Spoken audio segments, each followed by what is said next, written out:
I want the whole world to understand the magnificence of the art that's been created. If you can even conceptualize music through art, I would say I hear music in her art.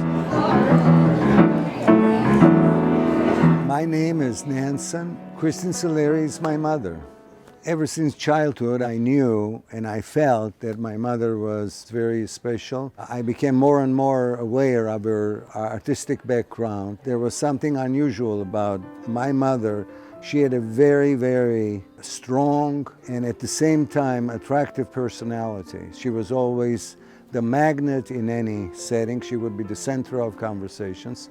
And then as I started growing up, particularly once I started moving into my teenage years, I was captivated by the color, the harmony, and there was a musical quality to her paintings. Same way there was a musical, harmonious attribute associated with her mixed media events, the charcoals, later ceramics. She was the first woman abstract artist in Turkey. People were still painting florals and still lifes. And then here comes Matisse and Picasso, and those influences on her, you can see in her work, or Chagall. You can see some of the different works in her cubism. And then just the way she portrayed light and movement in her dancers. The dancers are moving off the paper. She sets her own style, just like Picasso did in Chagall and Matisse. You can look at a Picasso and know that's a Picasso. As you see her work, you can identify her work as this is a Kristin Saleri. Around 2013, I received a call from Larry Balakian. Michelle Thomas, she is the photographer for the Kristin Saleri book.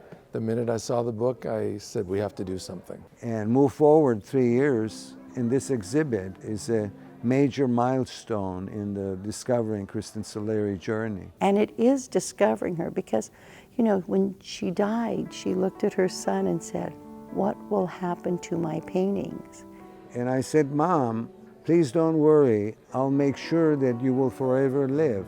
I'm going to make you as famous as Van Gogh. Kristin Saleri, over her lifetime, produced over 3,000 works of art. With the 3,000 pieces of work, you are working almost every day.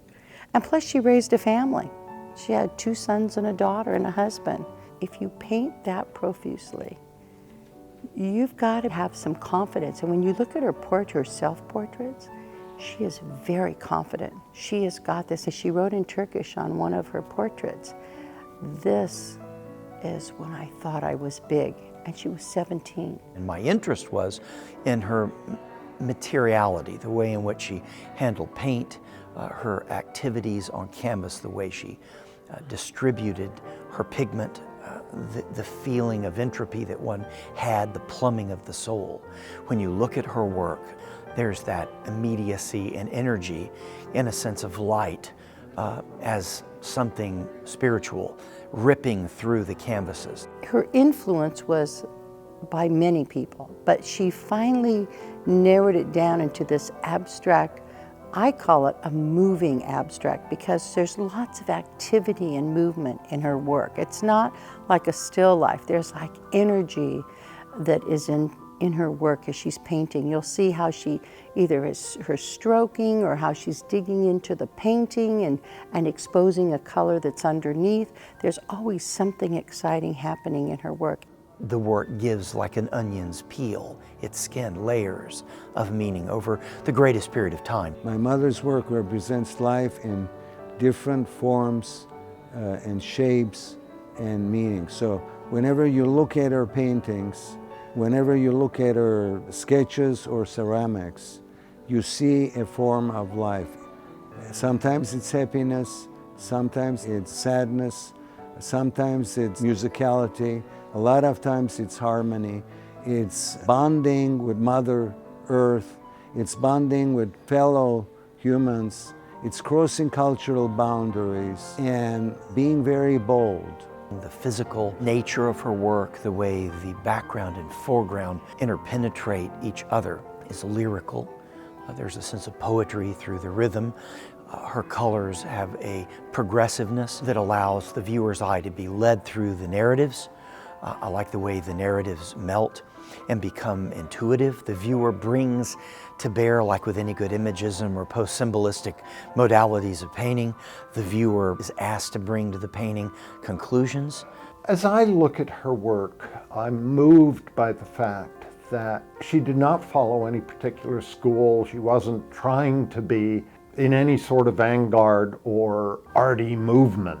This is a woman whose art obviously came straight from her soul to the canvas. She's trying to speak about something that her heart and hands and brush don't know what else to do but speak the language of color on the canvas.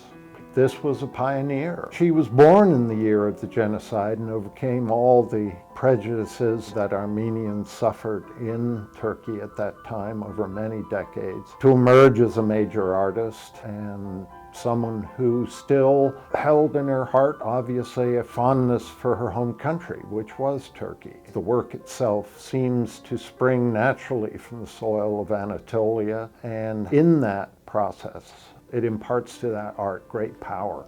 The most important thing about this show is the story it tells of Kristin Saleri. It's more than an artistic realization of a person's capabilities. It's the realization of a dream. Everything that's created in the form of beautiful expressions belong to humanity in general. And she's done as much variety and new work that is cutting edge for the times that she should be right there next to Picasso.